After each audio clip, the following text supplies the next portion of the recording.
السلام علیکم ناظرین، جیسا کہ آپ جانتے ہیں کہ ہماری سیریز چل رہی ہے اقوال زرعی کا انسائکلوپیڈیا۔ اس میں ہم مختلف لوگوں کے اقوال آپ کے ساتھ شیئر کرتے ہیں۔ آج کی ہماری ویڈیو حضرت عبدالکریم رحمۃ اللہ علیہ بن حوزان قشیری رحمۃ اللہ علیہ ان کے اقوال پر یہ ویڈیو ہے۔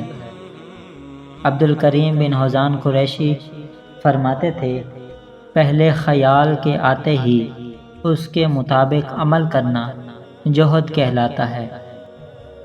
دعا قضائے حاجات کی چابی ہے اور فاقہ مستوں کے لیے راحت کا سبب ہے، مجبوروں کے لیے جائے پناہ ہے اور حاجت مندوں کے لیے آرام کرنے کا سبب۔ حیا کی زبان کے ساتھ اللہ تعالیٰ کے سامنے آنے کا نام دعا ہے۔ انسان کے آنسو اس کے دل کی ترجمانی کرتے ہیں۔ سفر کو سفر اس لیے کہا گیا ہے کہ اس سے آدمی کے اخلاق ظاہر ہوتے ہیں۔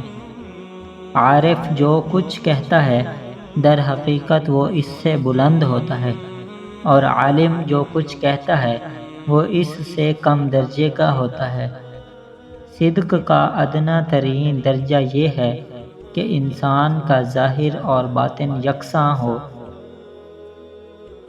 تواجد ابتدا ہے اور وجود انتہا، اور وجدان ان دونوں کے درمیان کی کیفیت کا نام ہے۔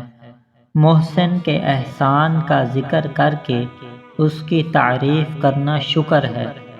رضا کی ابتدا انسانی کوشش سے ہوتی ہے اور یہ ایک مقام ہے، اور رضا کی انتہا احوال میں سے ہے جو کوشش سے حاصل نہیں ہو سکتی۔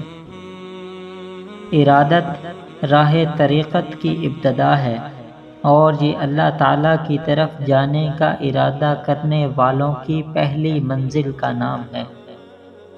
استقامت ایک ایسا درجہ ہے جس سے امور کی تکمیل ہوتی ہے۔